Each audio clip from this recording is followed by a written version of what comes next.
আমার সম্পর্ক খারাপ হয়েছে, আমি এটা ভুল করেছি আপনাকে আমার মুভিতে নিয়ে। তো এই যে অপদস্থমূলক কথা গুলো, এগুলো তো আসলে আমার শোনার কথা না। সেটা গেল, সেই চলচ্চিত্রে আমাকে একটা টাকাও পারিশ্রমিক দেয়নি। চাইতে গেলে বলেছে আপু বাদে। ওদের সিস্টেমটাই হচ্ছে ওদের যে অ্যাসিস্ট্যান্ট থাকে, ওদের যে ম্যানেজার থাকে, তাদের সাথে টাকা পয়সার ব্যাপারে আলাপ করতে হয়। মামুন ভাই এগুলোর ভেতরে কখনোই আসে নাই, এবং তার সাথে টাকা পয়সার ব্যাপারে আমি কথা বলিও। সবসময় রাব্বানী ভাইয়ের সাথে কথা বলেছি, সবসময় সাগর ভাই ওদের প্রোডাকশন ম্যানেজার, তার সাথে কথা বলেছি।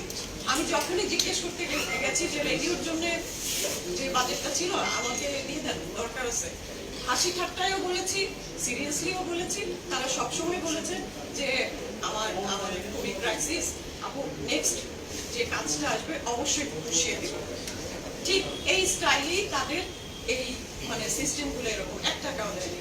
পরে অনেক কাজ হয়েছে, সে যে বলে যে সে আমাকে ছাড়া কোনো কাজ করে নাই, ব্যাক টু ব্যাক এতগুলো সে অনেকগুলো আমার সাথে পরিচয় হওয়ার পরে অনেকগুলো কাজ করেছে। তার ভেতরে 3টা কাজ আমি করেছি, কারণ হচ্ছে আমাকে তার ওই কাজের জন্য দরকার হয়েছে, ক্যারেক্টারের দরকার হয়েছে। তাই ফাইনালি যেটা দরদে কাজ করে এলাম ইন্ডিয়াতে, ওনারা আমাকে বলেছে যে 20 দিনের জন্য যেতে হবে। অবশ্যই আমার সেটা জানতে হয়েছে যাওয়ার আগে আমি কয়দিন ওখানে থাকবো, কারণ আমার এখানে তো কাজ থাকে, আমার এখানে শিডিউল দিতে হবে ওদের শিডিউল অনুযায়ী, আমি সেই জন্য জেনে নিয়েছি।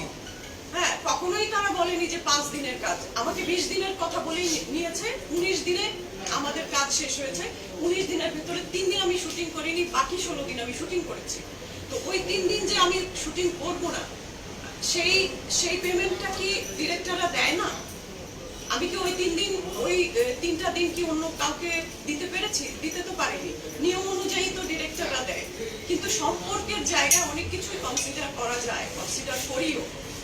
ওখানে যাওয়ার পরে মানে কি বলবো, শুটিং এ যখনই শুটিং শুরু হয়েছে, যখনই একটা শট শুরু হয়েছে, ইচ্ছাকৃতভাবে একটা মন্দ ব্যবহার করার ওনার টেন্ডেন্সি দেখেছি। হ্যাঁ, প্রথম ভেবেছি যে হয়তো বা আমি পারছি না, বা নতুন একটা টিমের সাথে তো আমি মনে হয় কোপ আপ করতে পারছি না, আমার ভুল হচ্ছে। প্রথম দিন আমি এটা ভেবেছি। দ্বিতীয় দিনও আমি আরেকবার চিন্তা করেছি যে কি ব্যাপার, মামুন ভাই এরকম করছে কেন আমার সাথে। তো এরকম যতদিনই শুটিং করেছি কোনোটাই ওনার মন মতো হয় না।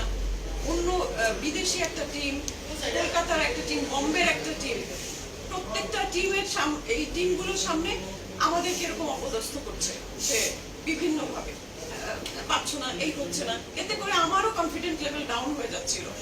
এতে এটা তো বুঝেনি যে দেশ থেকে বিদেশে একটা নতুন জায়গায় কাজ করতে গেলে সেখানে মানে ওনার ভরসাই যাওয়া, সেখানে উনি এইরকম করতে পারে না।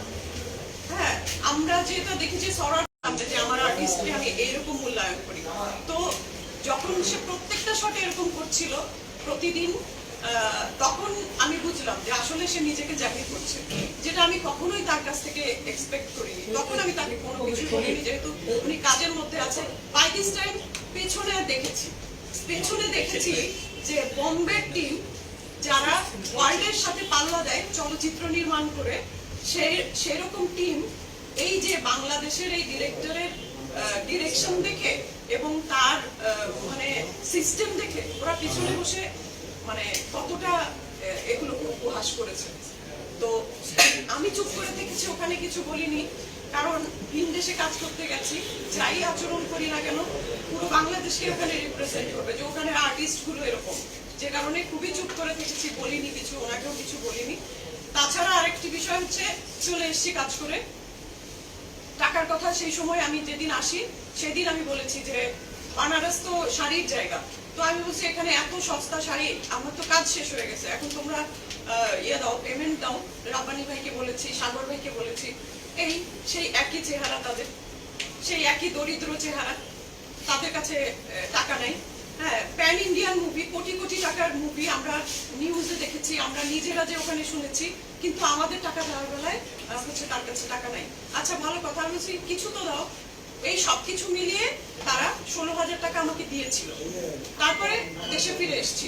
ভালো কথা, আপনারা সবাই জানেন, যারা নিউজ করেন বা এটার সাথে রিলেটেড, সবাই জানেন যে ডাবিং এর সময় আমাদের টাকা পরিশোধ করে দেয় সম্পূর্ণটা। ডাবিং এ যে আমাকে সময় দিয়েছিল 4টায়, আমাদের এফডিসি তে ডাবিং হয়েছে দরদে, আগের দিন আমি ডাবিং এর জন্য ডেট দিয়েছি। বাই দিস টাইম অপারেশন জ্যাকপটেরও ইয়ে হচ্ছিল, ডাবিং হচ্ছিল, মানে অপারেশন জ্যাকপটের ডাবিং শেষ হবে, তারপরে হচ্ছে দরদের ডাবিং শুরু হবে। আমি 4টায় সময় দিয়েছি, 4টা বাজতে 10 মিনিট আগে ওখানে বসে রয়েছি। অপারেশন জ্যাকপটের আমি হয়ে যাওয়ার পরে অপারেশন জ্যাকপটের টিম বলছে যে তুই যখন বসেই আছো তো ডাবিংটা দিয়েই ফেলো আমাদের। আমিও চিন্তা করলাম আসলেই তো বসে আছি, দিয়ে ফেলি। 1.5 ঘন্টা বসে আমি অপারেশন জ্যাকপটের হচ্ছে যে ডাবিং দিলাম, ডাবিং শেষ করেও বসে আছি। 2 ঘন্টা পরে রাব্বানিতা কিছুক্ষণ আগে এসছে, 2 ঘন্টা পরে অনন্য মামুন ঢুকেছে তার আরেকজন আর্টিস্ট নিয়ে। ঢুকেই আমার সামনেই বলছে যে এই তুমি ডাবিং শুরু করো। ঠিক আছে, তো এই বিষয়গুলো টাকাটা কখনো কখনো প্রধান বিষয় না। যদি তাই হতো তাহলে ওই কি বলে যেন কষায়ের টাকা না দিয়ে আমাকে দরদে আমাকে রেডিওতে কাজ করাতে পারতো না, রেডিওর টাকা না দিয়ে আমাকে দরদে নিয়ে যেতে পারতো না। টাকাটা কিন্তু মেইন ফ্যাক্ট ছিল না। আমাকে সে যথেষ্ট ছোট করে কথা বলেছে, যথেষ্ট হেয় প্রতিপন্ন করেছে, এবং সে মানুষের সে ফেসবুকে প্রথমত আমার পারমিশন ছাড়া আমাদের কনভারসেশন, আমার আর অনন্য মামুনের কনভারসেশন মেসেঞ্জারে, সেটা সে স্ক্রিনশট পোস্ট করেছে। এটা মানে কি বলবো, এটা তো আমাকে ছোট করার জন্যই তো এটা করেছে। এটা কিন্তু সে দণ্ডনীয় অপরাধ করেছে, এটার জন্য তাকে অবশ্যই সরি বলতে হবে। সে আর্টিস্টদেরকে এইভাবে অপমান অপদস্থ করে দিনের পর দিন পার পেয়ে যাবে, সে দিনের পর দিন টাকা বাকি রেখে পার পেয়ে যাবে। তার অ্যাসিস্ট্যান্টকে বলবে যে মামুন ভাই জানে, এখনো বাজেট হলে আপনাকে জানাবো। মামুন ভাইকে বলবে যে রাব্বানি তুমি এখনো টাকা দাওনি। এই ড্রামা তাকে বন্ধ করতে হবে, সবার পাওনা টাকা দিতে হবে, আমার টাকাও দিতে হবে, যারা টাকা পাবে তাদের টাকাও দিতে হবে। এবং সে যে মানে বেআইনি একটি কাজ করেছে আমার পারমিশন ছাড়া, ওখানে যে আমার স্ক্রিনশট গুলো পোস্ট করেছে মেসেঞ্জারে, এই জন্য তাকে সরি বলতে হবে। প্রথমত আমি তার নাম উল্লেখ করে কোনো স্ট্যাটাস দেইনি, আমি প্রথমত তার নাম উল্লেখই করিনি ওখানে। সে এই ধরনের দুর্নীতি করে যাচ্ছে দিনের পর দিন, এইরকম বাটপারি করে যাচ্ছে আমাদের সাথে, আর্টিস্টদের সাথে। কিন্তু তার ফেসবুকে আমি প্রতিনিয়ত নতুন নতুন হচ্ছে পোস্ট দেখেছি যেগুলো নীতি কথায় ভরা। আমি যদি যেমন কাজ করব, আমার স্ট্যাটাস, আমার কথা, তার সাথে যদি আকাশ আর পাতাল পার্থক্য থাকে, আমরা যারা ভুক্তভোগী তাদের তো আসলে এটা সহ্য হবে না। তো যেহেতু আমি পোস্ট দিয়েছি, তার নাম উল্লেখ করে দেয়নি, উনি কিন্তু নিজেকে নিজেই প্রমাণ করেছে যে ঠাকুর ঘরে কেড়ে কলা খাইনি আমি, ভাবটা এরকম। ঠিক আছে, উনি যে বহুত কিছু বলছে, যে আমার কাছে জীবনেও একদিনও কি বলেছে যে টাকা পাইনি, এরকম কি বলেছে? এই কথা সে বলছে, ইন্ডিয়ান একটা চ্যানেলে সে ইন্টারভিউ দিয়েছে। আর আপনাদের সিস্টেমটাই তো এটা, অ্যাসিস্ট্যান্টের কাছে টাকা চাইতে হবে হচ্ছে এই ম্যানেজারের কাছে। আপনার কাজ পর্যন্ত তো টাকার কথা নিয়ে, আরে তোমরা এগুলো নিয়ে আমার কাছে কেন আসে না, রাব্বানি দেখো তো এগুলো কি অবস্থা, এগুলো সবকিছু মিটমাট করে দাও। রাব্বানির কাছে গেলে বলবে যে আপু এমনি তো বাজেটের সমস্যা আছে, একটু ধরতে পারেন, পরের মুভিতে এই যে নাটকের ভেতরে আমরা ঘোরপাক খাচ্ছি, এবং তার যে আর্টিস্টদেরকে অসম্মান করার যে টেন্ডেন্সি, একজন ডিরেক্টর হয়ে আর্টিস্টকে সম্মান না দিতে পারলে তার তো মানে এইভাবেই সে কাজ করে যাচ্ছে। এবং আমাকে সে বলছে যে আপনাকে আমি ব্যাক টু ব্যাক 3টা মুভিতে নিয়েছি। উনি আমাকে ব্যাক টু ব্যাক কিসের 3টা মুভিতে নেবে? আমি সেদিন বলেছি একটা ইন্টারভিউতে যে আমি প্রিয়তমায় কাজ করেছি, প্রিয়তমা সুপারহিট মুভি। জানুয়ারি কাজ করেছি রায়হান রাফির সুপারহিট ওয়েব ফিল্ম।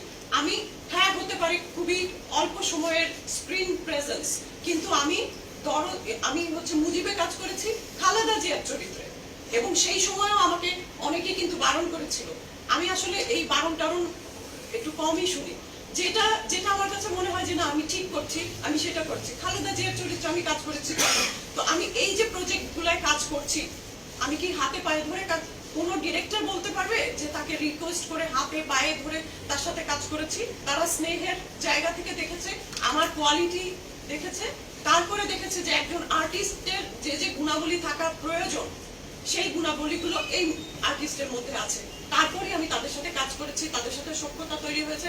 উনি বলেছে যে দেখবেন, চেক করে দেখবেন তার যতগুলো কাজ আছে তার ভিতরে কোনোটাই সে রিপিট করেনি, এক ডিরেক্টরকে 2-3 বার রিপিট করেনি। কোথা থেকে? আশরাফ শিশিরের সাথে আমি 570-এ কাজ করেছি, তার সাথে আমরা একটা সিনেমা বানানোতে কাজ করেছি।